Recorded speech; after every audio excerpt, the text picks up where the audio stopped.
Here in Chicago, a few state reps are talking about, and many people have proposed over the years, we need to bring in the National Guard to stop this killing and this violence in the hood, in our lower income African American neighborhoods. But you told me before we got started, back in the 50s, before I was born, what was that gang called? What was the group called? The Egyptian Cobras. Say that again, the Egyptian Cobras. And the Vice Lords on the west side. This is in the 50s? In the 50s, the late 50s, early 60s. There were two groups. One was called the Egyptian Cobras, and the other was called the Vice Lords. And they were around everywhere from 12th Street down to 22nd, from Pulaski all the way down to probably Kedzie, that whole area in the west side, and Lawndale, right? And they were in their infancies, but at that time, they didn't have Uzis and big weaponry, and people had zip guns, and homemade guns, and a few people had guns, knives, but people beat each other, but you didn't have mass shootings and that kind of stuff. No. That was, and you'd have people robbing trucks and stores and stuff, but not any, and there was not a heavy drug thing. I mean, you'd see people on the corner. Everybody knew the local drug addicts, but young people were not into drugs. That's the whole point, Now, of course, it's epidemic. We're in an epidemic position there with drugs and gangs. But what we have to constantly remind our young people is that drugs and guns is a formula that was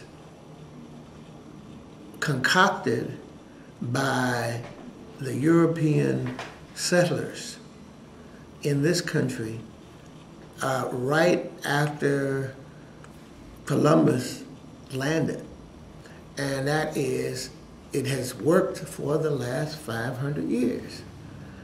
It was used by the settlers on the native indigenous people, the Indians, so-called Indians, the Amerindians, and it worked very well. You gave them whiskey and guns, and they turned on each other, in addition to the genocidal aspects that the Europeans perpetuated on them.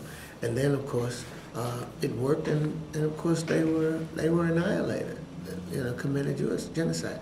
That same formula is working on African American people and Hispanic people in this hemisphere right now. We're contributing to our own demise by the same formula, drugs and guns. It destroys people. Everybody knows that.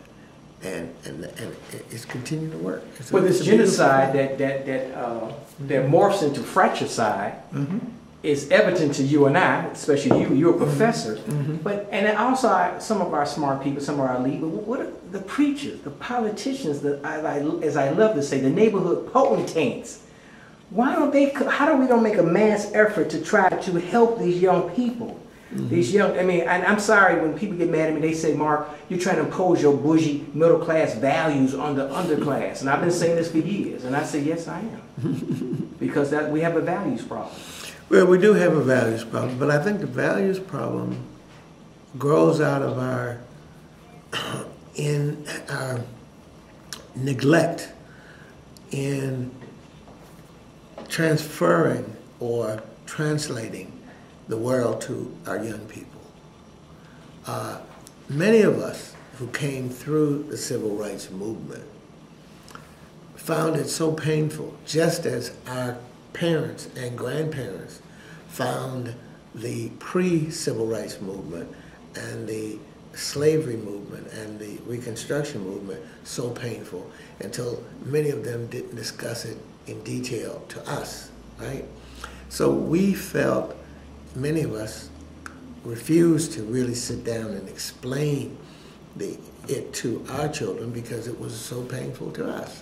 I recall vividly in the the 70s when Roots was produced on television.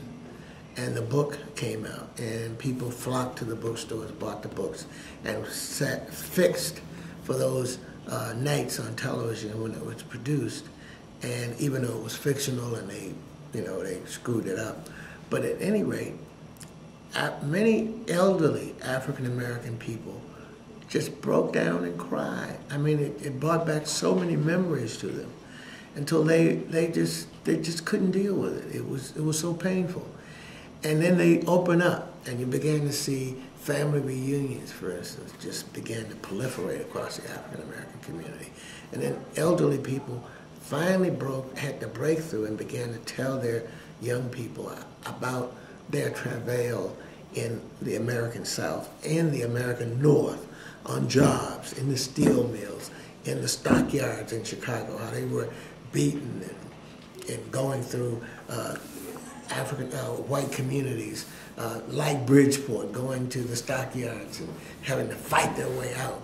And young people, elderly people talking about when they were young, going to schools like, trade schools like Washburn and stuff, and having to fight their way back home and not being able to get into those schools. So all that's very painful. Personally, it's heartbreaking. But I think at some point, we have got to sit down and make sure our young people understand where we've come from, where it is we're now, and where it is we want to go. Because if you don't do that, people become a little lost. Because John Henry Clark says that history is simply a clock that tells you where you are. But if you don't know where you've been, you can't really understand where you are. And you damn sure won't understand where you want to go, okay?